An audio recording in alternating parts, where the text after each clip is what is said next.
Bismillahirrahmanirrahim. This is Mohammad Anwar, a registered nurse officer and director of Anwar Nursing Coaching Academy. आज हम discuss करेंगे FN2 semester 2 and year first unit number 5 and it's about the concept of nutrition and dietary pattern. इसकी जो first part है उसको already हम discuss कर चुके हैं, जिसमें डिफरेंट टाइप के जो टर्मिनोलॉजी है उसको हम डिस्कस कर चुके हैं। डाइट की डिफिनीशन को हम कर चुके हैं, न्यूट्रिशन क्या है, अगर एज के रिगार्डिंग उसकी जो डिफरेंट टाइम में हम कौन से डाइट जो है वो एडवाइस करते हैं, इसकी इम्पोर्टेंस क्या है, ये सारी चीज़ें हम डिस्कस कर चुके हैं। एसेंशियल न्यूट्रिएंट हमारे पास क्या है। तो वो स्टूडेंट जिसने अभी तक वो वीडियो नहीं देखी है, so they are suppose to watch the first part first, क्योंकि अगर आप उस पार्ट को देखेंगे so then the second part will be very easy for you. आज जो सेकंड पार्ट है उसमें हम डिस्कस करेंगे मैनिफेस्टेशन ऑफ अल्टर न्यूट्रिशन। तो इसके बारे में हम डिटेल से अभी डिस्कस करेंगे। तो वो स्टूडेंट जिसने अभी तक वो पार्ट नहीं देखे हैं so they are suppose to watch, और इसके जो लिंक्स हैं वो हम इस वीडियो में देंगे। अच्छा, अब मैनिफेस्टेशन क्या है आप अल्टर न्यूट्रिशन। अगर कोई पेशेंट है जो माल न्यूट्रिशन के साथ है तो उसमें क्या साइन सिम्टम हो सकते हैं, क्या जो मैनिफेस्टेशन है उसमें हो सकते हैं। एक तो यह है कि उसके जो जीआई फंक्शन है, मतलब गैस्ट्रो इंटेस्टाइनल फंक्शन है, वो डिस्टर्ब हो, या पेशेंट कॉन्स्टिपेशन की तरफ होंगे या डायरिया। तो पेशेंट या कॉन्स्टिपेटेड होगी या डायरिया के साथ होगी। कार्डिक वास्कुलर फंक्शन भी डिस्टर्ब हो सकते हैं उससे। इसके अलावा उसके लैब्स जो है वो ड्राई होंगे। Bleeding gums, vitamin C deficiency अगर है तो गम से ब्लीडिंग होंगे। कोटेड ड्राई टंग होंगे अगर पेशेंट डिहाइड्रेटेड है। वेजन लॉस हो सकते हैं अगर उसको विटामिन ए की कमी है। ओबेसिटी हो सकती है अगर वो कोई ऐसी डाइट ले रहे जो ज़्यादा फैट या प्रोटीन वाली डाइट हो। अंडरवेट हो सकते हैं अगर जो न्यूट्रिएंट है according to the body requirement अगर उसको नहीं मिल रहे। जो बाउल पैटर्न है वो अल्टर हो सकते हैं। अगर कॉन्स्टिपेशन है तो ऑटोमेटिकली उसकी जो क्वांटिटी है वो डिक्रीज होंगे। अगर डायरिया है तो एपिसोड इंक्रीज होंगे। अल्टर अगर हम स्किन, टीथ और हेयर की बात करें तो वो उसमें भी अल्ट्रेशन आ जाएंगे। म्यूकस मेम्ब्रेन में भी, और या ओवरवेट हो सकते हैं, मतलब वेट या गेन कर सकते हैं। Manifestation of the alter nutrition में डिहाइड्रेशन हो सकते हैं अगर प्रॉपरली उसके मतलब इनटेक वो नहीं है, फ्लूइड कम ले रहे, फटीग हो सकते हैं उसको। स्किन मैनिफेस्टेशन की अगर हम बात करें तो मतलब include the poor on hailing. अगर ऑन की हम बात करें तो सही तरीके से उसकी हेलिंग नहीं होंगी। अल्सरेशन हो सकते हैं, ड्राई स्किन हो सकते हैं। Impact on activities of the daily living, जो एक्टिविटीज़ है उस पर इफेक्ट होता है। अगर आप फटीग हो, आप वीकनेस फील करते हो। जनरल मैनिफेस्टेशन की अगर हम बात करें तो वेट लॉस हो सकते हैं, मसल वास्टिंग हो सकते हैं, मसल वीकनेस हो सकते हैं।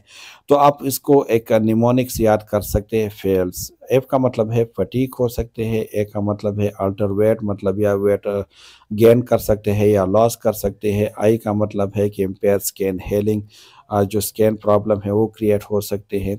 एल का मतलब है कि लॉस ऑफ मसल मास जो है वो लॉस कर सकते हैं। और एस का मतलब है कि सब्सेप्टिबिलिटी टू इन्फेक्शन, के उनके जब आपकी डाइट सही नहीं है, बैलेंस डाइट नहीं ले रहे तो आपकी इम्यूनिटी कंप्रोमाइज़ हो जाते हैं। और जब आपकी इम्यूनिटी कंप्रोमाइज़ हो जाते हैं तो इन्फेक्शन की जो रिस्क है वो ज़्यादा हो जाते हैं। अच्छा, अब असेसमेंट की हम बात करेंगे कि मतलब अगर हम किसी पेशेंट को असेस करते हैं, फॉर एग्जांपल अगर हम हॉस्पिटल में जाते हैं सो एज अ नर्स हम हिस्ट्री लेते हैं। तो जब हम हिस्ट्री लेते हैं तो हम न्यूट्रिशनल जो पैटर्न है उसके बारे में भी हम पेशेंट से हिस्ट्री लेते हैं, हम पेशेंट को ऑब्जर्व करते हैं। तो असेसमेंट में हम क्या करेंगे, when conducting a nutrition assessment check the patient for, patient को किन किन चीज़ों के लिए हमें चेक करना है। कि ट्रबल च्यूइंग, मतलब च्यूइंग में उसको कोई डिफ़िकल्टीज तो नहीं है, कोई ट्रबल तो नहीं है। सॉल्विंग कोई डिसऑर्डर तो उसको नहीं है, मतलब वो चीज़ों को सॉल्व कर सकते या नहीं कर सकते। हम उसकी वेट हिस्ट्री लेंगे कि जो अभी उसकी वेट है वो गेन कर चुका है या लॉस कर चुका है। हाइट एंड वेट के बारे में हम जो है मेजर करेंगे कि अकॉर्डिंग टू द बॉडी है या नहीं है। ठीक है, तो हाई एंड वेट मेजरमेंट करेंगे। स्कैन इंटरगेटी को हम देखेंगे कि मतलब स्कैन इनटेक है या नहीं है, कोई अल्सरेशन तो नहीं है। एडीमा को हम देखेंगे कि कोई एडीमा तो नहीं है। इलेक्ट्रोलाइट्स एबनॉर्मेलिटीज़ को हम जो है ऑब्जर्व करेंगे। Hand grab strength and have the patient जो है स्क्वीज योर हैंड, उसके मसल स्ट्रेंथ को हम देखेंगे कि मसल स्ट्रेंथ कितने हैं। अब जो न्यूट्रिशनल मेटाबॉलिक पैटर्न है उसको हम क्यों असेस करते हैं, मतलब उसकी पर्पस क्या है। जो the purpose of assessing the client's nutritional metabolic pattern is to determine the client dietary habits and metabolic needs.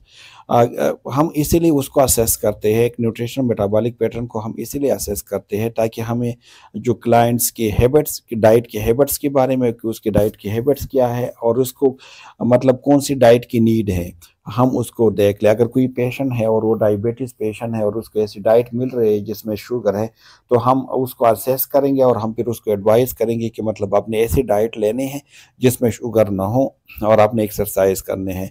So the conditions of hair, skin, nails, teeth and the mucus membrane are assess. तो हम क्या क्या assess करते हैं, हम hair को assess करते हैं, हम स्किन को असेस करते हैं, हम नेल को असेस करते हैं, हम टीथ को असेस करते हैं, हम म्यूकस मेम्ब्रेन को असेस करते हैं। ठीक है, हम म्यूकस मेम्ब्रेन को असेस करते हैं। गाइडलाइन क्वेश्चन क्या है, सब एक हमारे पास एक सब्जेक्टिव डेटा होते हैं और एक ऑब्जेक्टिव डेटा होते हैं। तो सब्जेक्टिव डेटा के लिए जो गाइडलाइन क्वेश्चन है वो कौन कौन से हैं, मतलब कौन कौन से क्वेश्चन जो है हम पेशेंट से पूछ सकते हैं। सो डाइटरी एंड फ्लूइड इनटेक के बारे में हम कौन से क्वेश्चन कर सकते हैं, हम उससे पूछ सकते हैं कि describe the type and amount of food you eat at the breakfast, lunch and super on an average day.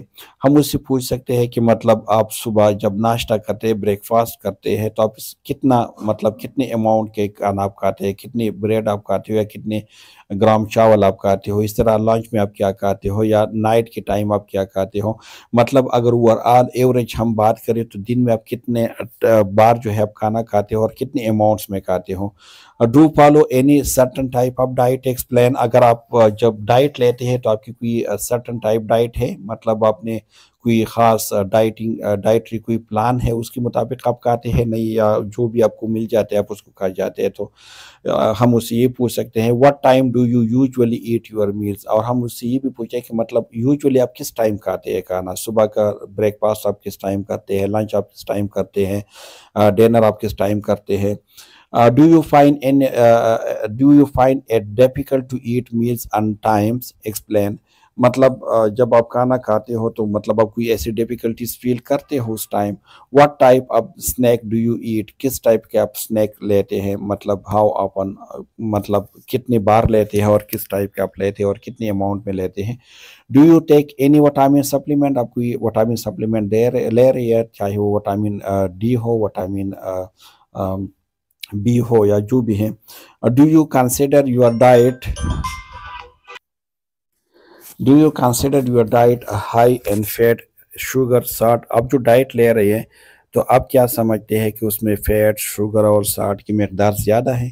ठीक है, तो आप ये क्वेश्चन उससे पूछ सकते हैं। You can also ask do you find any difficulty to tolerate a certain foods. जब आप कोई फूड्स लेते हैं तो उसको टॉलरेट करने में कोई डिफिकल्टीज तो नहीं है, मतलब इजीली आप डाइजेस्ट कर पाते हो उसको। Specify what kind of fluid do you usually drink. और जो नॉर्मली जो आप कोई ड्रिंक जो सबसे ज़्यादा आप ड्रिंक करते हैं, कोई भी ड्रिंक आप लेते हैं फ्लूइड, तो वो कौन से है, हाउ मच पर डे, और दिन में कितनी बार लेते हैं। Do you have difficulty achieving और सॉल्विंग द फूड। जब आप फूड को सॉल्व करते हैं या अचीविंग करते हैं तो in that time you feel any difficulty. When was your last dental exam. आपने आपके जो टीथ है उसके एग्जाम कब किया था, कब आपके डेंटल एग्जाम हुआ था, व्हाट वर द रिजल्ट, और उसका रिजल्ट क्या था। Do you ever experience sore throat, सोर टंग्स या जो है सोर गम्स। डिस्क्राइब, आपको कभी मतलब सोर थ्रोट हुआ था या टंग्स की कोई मतलब डिजीज़ या गम्स की कोई अगर हुई थी तो उसको डिस्क्राइब करें। Do you ever experience noise या वोमिटिंग, आपने कभी आपको नॉइज़ और वोमिटिंग कभी फील हुई है। Do you ever experience abdominal pain, आपने कभी एब्डोमिनल पेन आपको कब हुआ है तो कब और किस time. Do you use anti acid, आप एंटी एसिड को यूज़ करते हैं, अगर करते हैं तो हाउ ऑफन, कितने बार, और व्हाट काइंड का आप एंटी एसिड जो है आप यूज़ करते हैं। अगर हम कंडीशन की बात करें, condition of the hair and nails, describe the condition of your health and hair. आप मतलब हम पेशेंट से पूछते हैं कि आप अपने हेयर और नेयर की कंडीशन को डिस्क्राइब करें। Do you have excessively oily और ड्राई हेयर। अगर आपके जो आयर है वो ड्राई है होते हैं ज़्यादातर या ऑयली होते हैं। Have you had difficulty with जो है जो आपकी जो स्कल्प है एचिंग या सोर, तो उसको नहीं है मतलब खारश या कोई उसमें कोई सोर वगैरह। डू यू यूज़ एनी जो है स्पेशल हेयर और स्कल्प केयर प्रोडक्ट। आप कोई ऐसे प्रोडक्ट यूज़ नहीं कर रहे जो आपके स्कल्प की केयर के लिए हो या आपके हेयर के लिए हो। Have you notice any change in your nails colour. कभी आपने आपकी जो नेल्स है उसकी कलर्स में कभी आपने कोई चेंजेस ऑब्जर्व की हैं या कोई क्रैकिंग या शेप या लेंस वगैरह। कंडीशन ऑफ द स्किन की अगर हम बात करें so describe the condition of your skin. आपकी जो स्किन की कंडीशन है उसको डिस्क्राइब करें। How well and how quickly does your skin heal. अगर कोई जख्म कोई ओन बन जाते हैं तो कितने टाइम में वो हील हो जाते हैं। Do you have any skin lesion. आपको कभी कोई स्किन लीजन है, अगर है तो उसको डिस्क्राइब करें। Do you have excessive oily और dry skin. Do you have any itching. What do you do for relief. अगर आपको कोई एचिंग है कोई खारिश है तो आप इसकी रिलीफ के लिए क्या करते हो। मेटाबॉलिज्म के बारे में हम क्वेश्चन करते हैं कि what would you consider to be your ideal weight, कि आपकी क्या समझते हैं कि आपके आइडल वेट क्या होनी चाहिए। Have you had any recent weight gain और लॉस। जो रिसेंटली अपनी जो वेट है उसको लॉस या गेन की है या नहीं, आपकी जो अपनी वेट है वो मेंटेन है। How have you use any measure to gain और लॉस वेट। आपने कोई ऐसी मेजर कोई ऐसी ट्रीटमेंट कोई ऐसी चीज़ की है जिसकी वजह से आपकी वेट गेन हो या लॉस हो। Do you have any intolerance to heat और कोल्ड। आप जो हीट या कोल्ड है उसको आप इंटॉलरेंस तो नहीं हो। Have you noted any changes in your eating और ड्रिंकिंग हैबिट। आपकी जो ड्रिंकिंग हैबिट है आपकी जो ईटिंग है उसमें कोई चेंजेस आपने नोटिस की हैं। इसी तरह ऑब्जेक्टिव डेटा वो डेटा है जिसको हम ऑब्जर्व कर सकते हैं। तो हम असेस द क्लाइंट टेम्परेचर को हम असेस करते हैं, पल्स असेस करते हैं, रेस्पिरेशन को असेस करते हैं, पेशेंट की हाइट और वेट को हम मेजर करते हैं। इसकी बेस असेसमेंट के बाद हम क्या करते हैं कि हम नर्सिंग डायग्नोज को बना देते हैं, क्योंकि ये नर्सिंग प्रोसेस में जो सेकंड स्टेप है this is a nursing diagnose. First step था it was about the assessment. Nursing diagnose जो है this is the second step of the NCP जो नर्सिंग केयर प्लान है।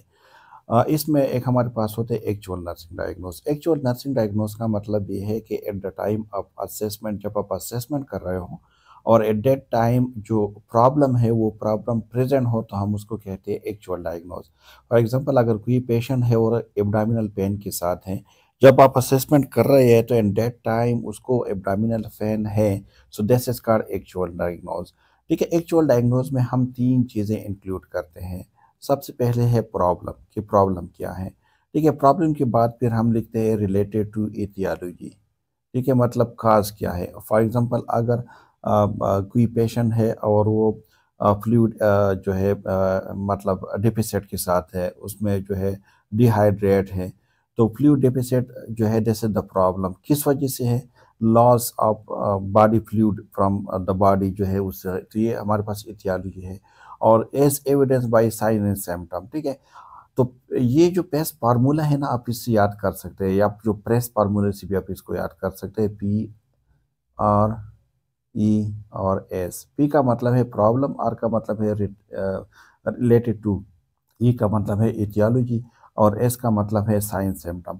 तो मतलब ये तीनों जो कंपोनेंट्स है वो एक्चुअल डायग्नोज में होते हैं हमारे पास। और एक्चुअल डायग्नोज का मतलब यही है कि जब आप असेसमेंट करते हैं और ड्यूरिंग असेसमेंट वो प्रॉब्लम मौजूद हो, क्योंकि नर्सिंग डायग्नोज में हमारी जो फोकस होगी वो प्रॉब्लम के ऊपर होगी कि प्रॉब्लम है क्या। ठीक है, इसी तरह अगर कोई पेशेंट है और हॉस्पिटल में एडमिट है और उसकी जो स्लीप है वो डिस्टर्ब है, तो हम क्या कहते हैं कि डिस्टर्ब इन स्लीप पैटर्न, ये प्रॉब्लम है, किस वजह से है, इज रिलेटेड टू इथियोलॉजी क्या है, हॉस्पिटलाइजेशन है। और आपको कैसे पता चला, इज एविडेंस बाय द जो पेशेंट की स्टेटमेंट है उसकी वजह से पेशेंट ने मुझे बताया कि मतलब मुझे सही नींद नहीं आ रही। तो ये हमारे पास है डायग्नोज। ठीक है, तो हमने बात की न्यूट्रिशन के पैटर्न के और डाइटरी पैटर्न के, तो उसमें फिर हमने असेसमेंट की बात की। असेसमेंट में हमने जो इम्पोर्टेंट क्वेश्चन है जो पूछी जा सकते हैं पेशेंट से, हमने उसके बारे में की। उसकी मेटाबॉलिक जो मेटाबॉलिज्म है उसके बारे में हमने क्वेश्चन की, उसकी डाइट हैबिट्स के बारे में हमने क्वेश्चन की, उसकी डाइट चॉइस के बारे में हमने डिस्कस की, ये सारी चीज़ें। अब जो डायग्नोस है, एक ये है कि इनइफेक्टिव ब्रेस्ट फीडिंग। ठीक है, अगर इनइफेक्टिव ब्रेस्ट फीडिंग है तो इसकी वजह से जो बेबी से ऑटोमेटिकली वो माल न्यूट्रिशन की शिकार हो सकता है, या इंटरप्टेड ब्रेस्ट फीडिंग है, या इनइफेक्टिव इनफेड जो फीडिंग पैटर्न है वो इफेक्टिव नहीं है, या अगर सॉल्विंग की कोई प्रॉब्लम है, या अल्टर जो है प्रोटेक्शन की है, इम्पेयर टिश्यू इंटेग्रिटी है, या इम्पेयर स्किन इंटेग्रिटी है, तो दीज आर द मतलब जो डायग्नोस है। क्योंकि अगर डाइट है, कुछ डाइट ऐसे है जो आपके स्किन को इनटेक रखते हैं, आपके टिश्यू के लिए इंपॉर्टेंस होते हैं, अगर वो डाइट आप नहीं ले रहे, उसकी कमी है, तो ऑटोमेटिकली स्किन की इंटेग्रिटी और या जो आपके टिश्यू इंटेग्रिटी है वो इम्पेयर हो सकते हैं।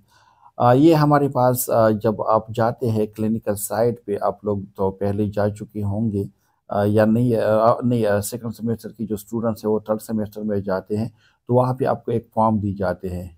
ठीक है, जिसमें 11 हेल्थ पैटर्न होते हैं। ठीक है? इसमें 11 हेल्थ पैटर्न होते हैं। उसमें जो एक पैटर्न है, एक पोर्शन है, उसको कहते हैं न्यूट्रिशन एंड मेटाबॉलिकल पैटर्न। जो मेटाबॉलिक और न्यूट्रिशन पैटर्न है, जब आप पेशेंट के पास जाते हैं और पेशेंट से आप हिस्ट्री लेते हैं, जिस तरह उसमें सेल्फ कंसेप्ट जो परसेप्शन है, या उसकी जो हेल्थ के रिलेटेड उसकी जो कंसेप्ट है, वो सारी जो अभी हम पढ़ रहे हैं ना, वो सारे जो 11 यूनिट्स है, ये 11 पैटर्न से एक फॉर्म बनाया गया है, जिसको जो है मतलब हेल्थ पैटर्न फॉर्म कहते हैं। तो इसमें क्या है, इसमें जो न्यूट्रिशन और मेटाबॉलिक पैटर्न है, मैं आप लोगों के साथ वो फॉर्म शेयर कर लूँगा। सो इसमें क्या है कि number of meal per day and breakfast, अपने पेशेंट से पूछना है कि आप दिन में कितने बार खाना खाते हो, मतलब ब्रेकफास्ट कितने बार करते हो, लंच डिनर, इनके बारे में अपने उससे पूछना है। और क्वांटिटी, आप कोई स्नैक ले रहे या नहीं, मतलब बीच में कोई हल्का फुल्का सा खाना आप ले रहे या नहीं ले रहे, आपके फूड किस फूड को आप जो है मतलब प्रायोरिटी देते हैं, मतलब आपकी लाइक कौन सी फूड ऐसे है जो आप उसको लाइक करते हो, कौन से ऐसे जिसको आप डिसलाइक करते हो। ठीक है, इस इसके आप कहते हो कि इसकी क्या एडवांटेज है। देख, अगर पेशेंट हॉस्पिटल में एडमिट है तो ऑटोमेटिकली वो एनोरेक्सिया के साथ होंगे, उसको इतनी मतलब दिल नहीं कर रहा होगा कि वो खाना खा ले। अगर आप उसकी अपनी मर्ज़ी की चीज़ दे दें उसको, जो अगर किसी को फॉर एग्ज़ाम्पल अगर किसी को मीट पसंद है और आप उसको मीट दे दें, तो वो शौक से खाएँगे, बजाए इसकी कि अगर वो वेजिटेबल को डिसलाइक करते हैं और आप उसको वेजिटेबल दे रही हैं। तो इसके पैटर्न से हमें, और दूसरा ये है कि अगर वो ज़्यादा मतलब वेजिटेरियन है या क्या है, ठीक है? अमाउंट ऑफ फ्लूइड्स आपने उससे पूछने हैं कि दिन में कितने मतलब जो ओरल की अगर हम बात करें तो कितने गिलास पानी आप पीते हैं, या इसमें सारी जितनी भी लिक्विड डाइट है वो सारी इसमें इंक्लूड होंगी, चाहे चाय हो, जूस हो, पानी हो, ये सारी चीज़ें। आईवी अगर उसको है तो कितनी फ्लूइड उसको मिल रही है, ठीक है? ट्यूब फीडिंग अगर एनजी है तो उसको एनजी के थ्रू कितनी फीडिंग दी जा रही है। आया कोई डाइटरी रिस्ट्रिक्शन तो नहीं है, मतलब डॉक्टर ने कोई ऐसे डाइट जो उसने रिस्ट्रिक्ट की हो, for example low sodium diet, तो इसका मतलब है कि जिसमें सोडियम नहीं होंगे, लो फैट डाइट, ऐसे कोई रिस्ट्रिक्शन तो नहीं है। एनी फ्लूइड रिस्ट्रिक्शन या फ्लूइड रिस्ट्रिक्शन तो नहीं है। मोस्टली जो सीकेडी पेशेंट होते हैं किडनी डिजीज़ के साथ, तो उसको हम रखते हैं, या अगर कोई पेशेंट एडिमा के साथ होते हैं तो उसको भी अक्सर हम फ्लूइड रिस्ट्रिक्शन पे रखते हैं। फिर इसके स्कैन के बारे में हम देखते हैं। स्कैन में हम स्कैन टारगेट को मालूम करते हैं, कलर को देखते हैं, टेक्सचर को देखते हैं, एडिमा है नहीं है उसको देखते हैं। इसी तरह हम हेयर जो है उसमें टेक्सचर को देखते हैं, डिस्ट्रीब्यूशन के इक्वली डिस्ट्रीब्यूटेड है या नहीं है। फिर जो ओरल म्यूकोसा मेम्ब्रेन है उसको हम असेस करते हैं, हम गम को असेस करते हैं कि उसे कोई ब्लीडिंग तो नहीं हो रही। हम जो नंबर ऑफ टीथ है उसको देखते हैं कि मतलब है, अगर है तो अलाइनमेंट उसकी कैसे है, कोई मुस्नवी दांत तो नहीं है। हाइट के बारे में हम जो है पेशेंट से क्वेश्चन करते हैं, मेजर करते हैं, वेट को मेजर करते हैं। लेबॉरेटरी में एच बी, ठीक है, डब्ल्यूबीसी को हम करते हैं, ईएसआर को हम काउंट करते हैं, आरबीसी, प्लेटलेट जो है PT, APTT, INR, albumin, sodium, potassium, जितने भी इलेक्ट्रोलाइट्स है, कैल्शियम, एल्बुमिन, मैग्नीशियम, ये जितनी भी है उसको हम करते हैं। और एट द एंड जो है हम यहाँ पे फिर नर्सिंग डायग्नोज बनाते हैं। जिस तरह प्रीवियस स्लाइड में हमने कहा कि अल्टर न्यूट्रिशन स्टेटस पे हम बना सकते हैं, या जो है डिफिसिट फ्लूइड पे हम बना सकते हैं कि फ्लूइड अमाउंट जो है वो डिफिसिट है। स्किन इंटेग्रिटी पे हम बना सकते हैं। तो फिर आप जो प्रॉब्लम है, अगर आपने जो ये फॉर्म उससे भर ली है और उस टाइम अगर कोई प्रॉब्लम आपने असेस की, तो उस प्रॉब्लम को लेकर फिर आप यहाँ पे नर्सिंग डायग्नोज बनाते हैं।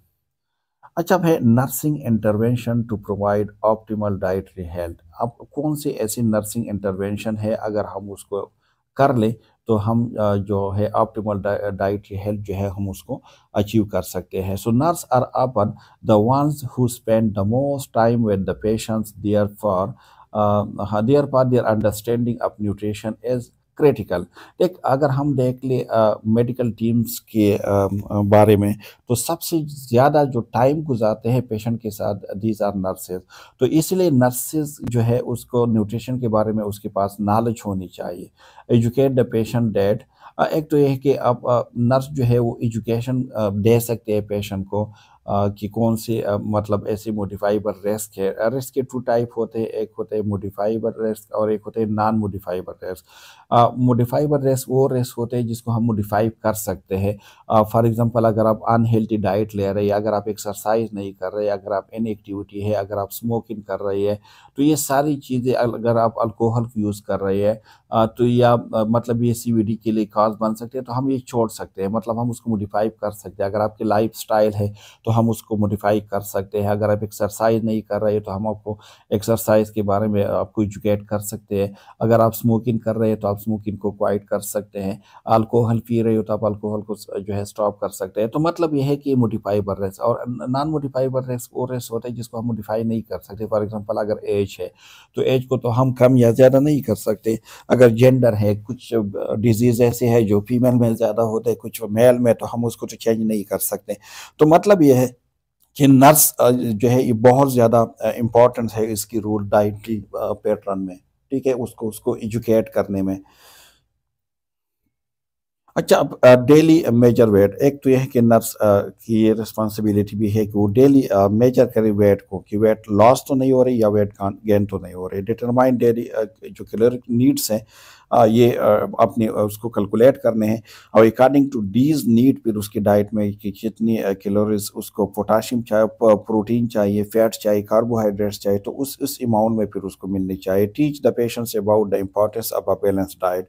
जो बैलेंस डाइट है उसकी इंपॉर्टेंस के बारे में मतलब बताना चाहिए उसको, पेशेंट को। Monitor intake and output daily, ये बहुत इंपॉर्टेंट है कि आप इनटेक और आउटपुट को कर ले कि पेशेंट पॉजिटिव बैलेंस या नेगेटिव बैलेंस में तो नहीं जा रहे हैं।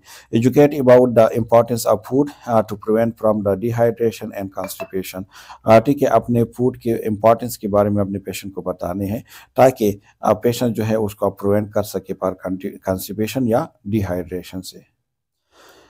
Give encouragement of individual to eat with other, मतलब अपने encourage करना है, ईटिंग के लिए अपने encourage करना है। Avoid exercise use of alcohol and caffeine etc।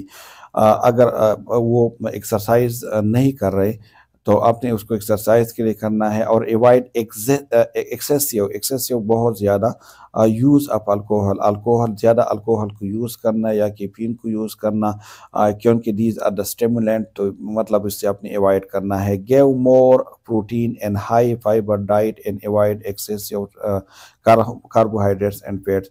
आप हाई फाइबर और हाई प्रोटीन डाइट तो दे सकते हैं, दिस इज गुड, लेकिन हाई कार्बोहाइड्रेट्स और फैट डाइट आप नहीं दे सकते। फिर पेशेंट जो है वो ओबेसिटी की तरफ जाएंगे और जो कार्डिक डिजीज है, सीवीडी, ठीक है, एचटीएन, ये सारी डिजीज फिर इसकी वजह से हो सकते हैं। अब एक्सरसाइज के बारे में जो है आप बता सकते हैं। Discuss the nutritional requirement for the patient with diarrhoea. ठीक है, मतलब ये दिस इज द आप मतलब आप कह सकते हैं जिस तरह हमारी जो 10th क्लास और 8th क्लास में at the end of the lecture वो एक्सरसाइज हमें दी जाती थी, तो दैट्स वाई डेज कि आपने डिस्कस करने हैं डाइट रिगार्डिंग डायरिया की, मतलब डायरिया जो पेशेंट है उसको किस तरह डाइट देने हैं, कॉन्स्टिपेशन पेशेंट को किस तरह देने हैं, इमोबिलिटी को आपने डिस्कस करना है, ओवर एट, ठीक है। तो मतलब आप किस तरह एजुकेशन दे सकते हैं पेशेंट को, सिंपली जो है आप इस फार्मूले के थ्रू आप कर सकते हैं स्मार्ट। स्मार्ट का मतलब क्या है कि सबसे पहले अपने सेट डाइटरी गोल अपने सेट करने पर द पेशेंट, चाहे वो डायरिया के साथ हो, कॉन्स्टिपेशन के साथ हो, इमोबिलिटी के साथ हो, जो भी हो, तो आपने उसके लिए सेट करना है डाइटरी गोल। फिर एम का मतलब है कि मॉनिटर द इनटेक और आउटपुट को अपनी मॉनिटर करना है। ए का मतलब ये है कि adjust meal for the condition, जो कंडीशन है उस कंडीशन के रिगार्डिंग आपने उसकी मील को एडजस्ट करना है। आर का मतलब है कि रिव्यू फिजिकल एक्टिविटीज़, आपने फिजिकल एक्टिविटीज़ को रिव्यू करने हैं कि आया पेशेंट फिजिकल एक्टिविटीज़ करते हैं या नहीं करते, एक्सरसाइज करते हैं या नहीं कर सकते। और टी का मतलब है कि टीच बैलेंस डाइट और बैलेंस ईटिंग के बारे में अपने पेशेंट को टीच करना है। ठीक है। अगर यहाँ पे आप देख लें तो डायरिया में हम ज़्यादातर फ्लूइड के ऊपर हम रिलाई करते हैं। हम ज़्यादातर कोशिश करते हैं कि हम पेशेंट को जो है ज़्यादा से ज़्यादा फ्लूइड दे दें, चाहे वो ओआरएस हम भी देते हैं पेशेंट को। ठीक है, जूस भी आप दे सकते हैं, वाटर भी आप दे सकते हैं पेशेंट को। ठीक है, तो ये ज़्यादा से ज़्यादा फ्लूइड। कंस्टिपेशन में हम कोशिश करते हैं कि हम पेशेंट को ज़्यादा से ज़्यादा हाई फाइबर डाइट दे दें पेशेंट को, और प्लस उसको एक्सरसाइज के लिए हम कहते हैं कि आप ज़्यादा से ज़्यादा एक्सरसाइज करें, पानी ज़्यादा पिया करें ताकि जो स्टूल है वो ज़्यादा हार्ड ना हो। एम मोबिलिटी के लिए पेशेंट को एक्सरसाइज की तरफ लेकर आते हैं। जो कार्बोहाइड्रेट्स है इसके मकदार आप कम कर देते हैं, और वेट में भी आप एक्सरसाइज और जो फास्ट फूड है उससे अपने पेशेंट को बचाना है कि पेशेंट को ना लें। So it was all about the nutritional and dietary pattern. If you have any questions, you can ask in the comment section. I will try to give the answer timely.